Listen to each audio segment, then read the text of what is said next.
किराएदार बेटा। उठ जा नालायक, सुबह के 8 बजने को है। तुझे एग्जाम नहीं देना क्या? थोड़ी देर और सोने दीजिए ना पापा। तू उठता या फिर मैं तेरे ऊपर पानी फेंकूं? रोज गधों की तरह सोता रहता है। पेपर की कोई टेंशन ही नहीं है। और एक हमारा समय था जब हम पेपर में फेल होने के डर से रात भर पढ़ा करते थे, सो ही नहीं पाते थे। तो क्या अब आप उसका बदला मुझसे लेंगे?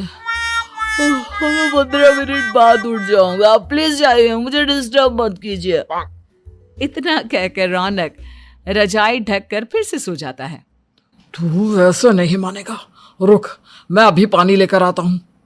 बस फिर क्या था, इतना कहकर वो भागते हुए बाथरूम में जाते हैं और पानी की एक बड़ी सी बाल्टी लाकर रौनक के ऊपर फेंक देते हैं।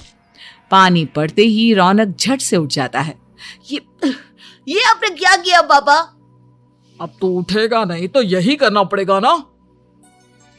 वैसे थैंक्स डैड, आपके कारण ना अब मुझे नहाने की भी जरूरत नहीं पड़ेगी। चलिए अब आप माँ से बोलकर मेरे कपड़े निकलवा दीजिए, तब तक मैं ब्रश कर लेता हूँ। वैसे कल ना आप एक काम और करना, नहलाने के साथ साथ मुझे ब्रश भी करवा देना। ये ब्रश करने में ना मुझे बहुत आलस आता है। रौनक की बातों से अरविंद का मुंह खुला का खुला रह जाता है।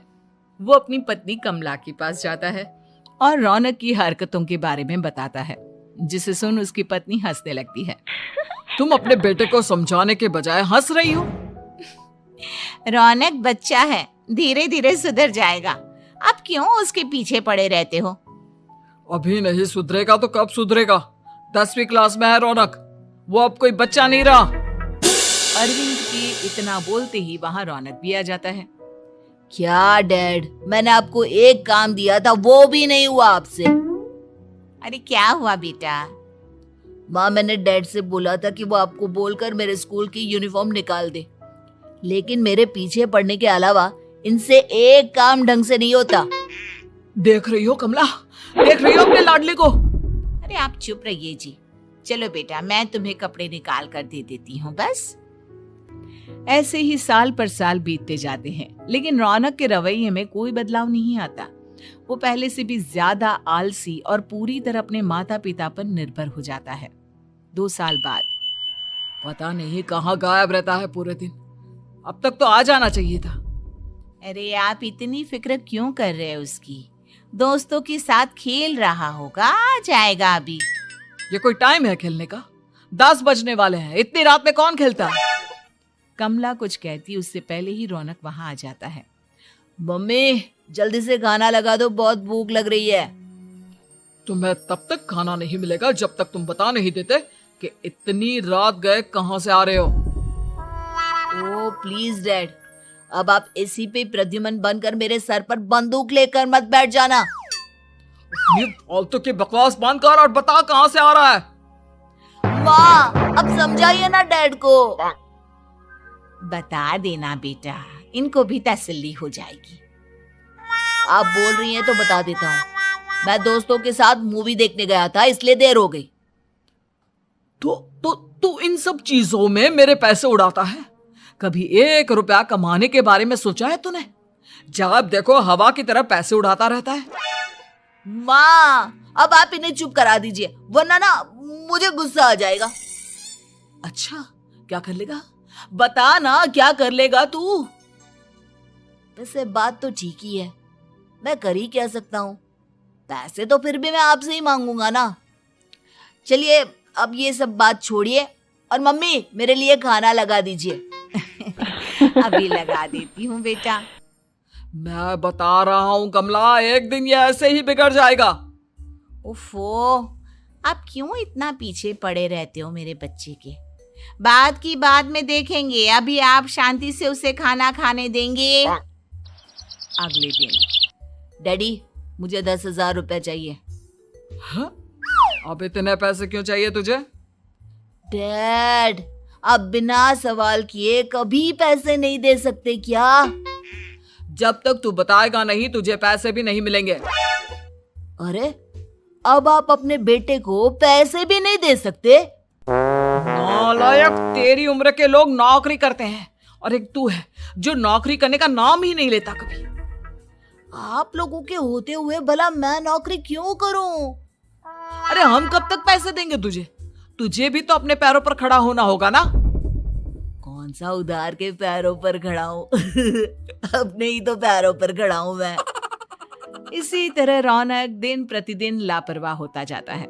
उसकी लापरवाही को देखते हुए अरविंद और कमला अपने बेटे की शादी कराने का फैसला लेते हैं और 1 महीने के अंदर अंदर ही रौनक की शादी मेघा नाम की लड़की से करा देते हैं। शादी के कुछ दिन बाद, रौनक, मुझे एक अच्छी सी साड़ी चाहिए, आप ला दोगी ना? हाँ, क्यों नहीं। कितने तक की आती है साड़ी? यही करीब 5,000 तक की। तुम चिंता मत करो, मैं आज ही डैडी से पैसे मांगकर तुम्हारे लिए साड़ी ले आऊंगा। आप कब तक ऐसे ही अपने पापा से पैसे मांगते रहेंगी? कोई अच्छी सी नौकरी क्यों नहीं कर लेते आप?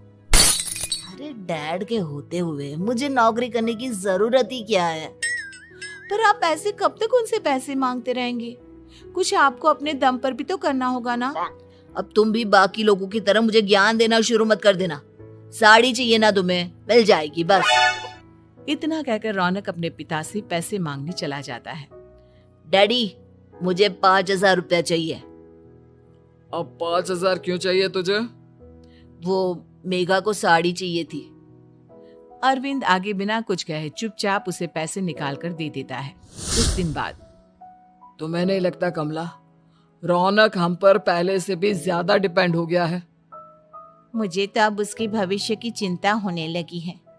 कल को हमें कुछ हो गया तो वो क्या करेगा? काश तुमने पहले ये सोच लिया होता तो आज हमारा बेटा इतना लापरवाह नहीं होता। तब मुझे कहाँ पता था कि मेरा लाड प्यार उसे इतना बिगाड़ देगा कि वो इस हद तक लापरवाह बन जाएगा। कोई बात नहीं, अभी भी देर नहीं हुई। मुझे पता है उसे कैसे सुधारा जा सकता है। कैसे? अरविंद कुछ कहता उससे पहले रौनक वहां आ जाता है और पैसों के लिए हाथ फैलाने लगता है। डैड, मैं और मेघा बाहर घूमने जाना चाहते हैं। अरे वाह, ये आज सूरज कहाँ से निकला है? Dad please. अच्छा चलो अब मुद्दे की बात करो। मुझे अब 25,000 चाहिए।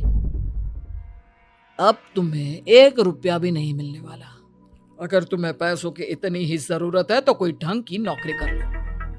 मम्मी, आप कुछ कहिए ना डैड को। बेटा, वो गलत क्या बोल रहे हैं? ये सब हम तेरे भले के लिए ही तो कर रहे हैं। मम्मा, मैंने बताया ना आपको, मुझे नहीं करनी कोई जॉब वॉब। तो ठीक है, निकल जाओ हमारे घर से। तुम्हारे जैसे लोगों के लिए मैंने ये घर खड़ा नहीं किया है। जितना ये घर आपका है ना, उतना ही मेरा भी है। मैं कहीं नहीं जाने वाला।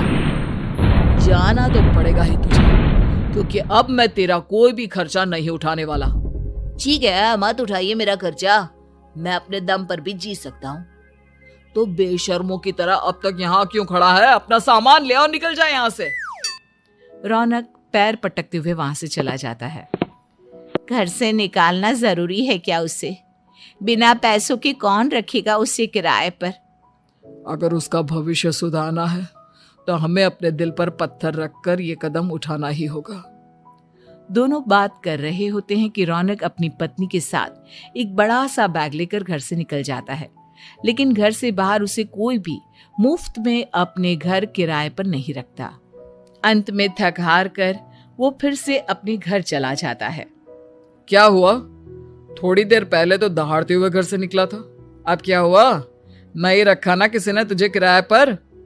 डैड प्लीज, मैं कुछ दिनों में कोई अच्छी सी नौकरी शुरू कर दूंगा। आप तब तक तो हमें रख लीजिए प्लीज। सुबह से रात हो चुकी है लेकिन कोई हमें रखने को राजी नहीं है। अब आप ही बताइए, इतनी रात को मैं मेघा को लेकर कहाँ जाऊंगा? ठीक है ठीक है, बहू की वजह से मैं तुझे घर पर रख रहा हूँ, लेकिन तू इस घर में एक बेटे की नहीं बल्कि एक किराएदार की हैसियत से रहेगा। 3 महीने हैं तेरे पास। इन 3 महीनों के अंदर अंदर मुझे तेरी पहली तनख्वाह हाथ में चाहिए, समझ गया? पक्का डैड, इन 3 महीनों के अंदर अंदर तो कोई बढ़िया सी नौकरी ढूंढ ही लूंगा मैं। ऐसे ही धीरे धीरे समय बीतने लगता है और अरविंद के दिए 3 महीनों में से 2 महीने बीत चुके होते हैं। पापा जी ने हमें 3 महीने दिए थे, जिसमें से 2 महीने तो बीत चुके हैं। अब ये आखिरी महीना बचा है। अरे तुम चिंता मत करो, आज मेरा ना 2 जगह इंटरव्यू है, दोनों में से कहीं ना कहीं तो जॉब लग ही जाएगी।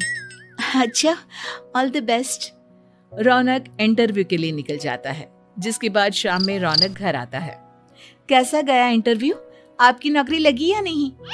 अरे पहले सांस तो ले लेने दो अच्छे से। बताइए ना, मुझसे तो जरा भी इंतजार नहीं हो रहा है। वो दरअसल बात यह है कि मेरी नौकरी तो लग चुकी है, लेकिन पैसे बहुत कम है। कितने पैसे हैं? 15,000। इतने में अरविंद और कमला मिठाई का डिब्बा लेकर आ जाते हैं। बधाई हो बेटा। हम जानते थे तेरी जॉब जरूर लगेगी। लेकिन मेरी सैलरी बहुत कम है मम्मा। कम है तो क्या हुआ, धीरे धीरे बढ़ जाएगी। हाँ बेटा, हम तो बस चाहते थे कि तू अपने पैरों पर खड़ा हो जाए। मतलब अब आप मुझे घर से नहीं निकालेंगे? नहीं, ये सब हमने तुझे जिम्मेदार इंसान बनाने के लिए किया था। Thank you mummy papa. अगर आप दोनों ऐसा नहीं करते तो मुझे कभी अपनी जिम्मेदारियों का एहसास तक नहीं होता। आज आपने मुझे सिखा दिया कि इंसान का अपने पैरों पर खड़ा होना भी जरूरी होता है। इतना कहकर रौनक झट से अपने माता पिता के गले लग जाता है और अपनी कमाई की पहली तनख्वाह वो अपने माता पिता के हाथ में सौंपता है। इस तरह रौनक एक गैर जिम्मेदार व्यक्ति से एक जिम्मेदार व्यक्ति बन जाता है। ऐसी और वीडियो के लिए कृपया लाइक, शेयर और सब्सक्राइब करें स्टोरी टून्स हिंदी कहानी को।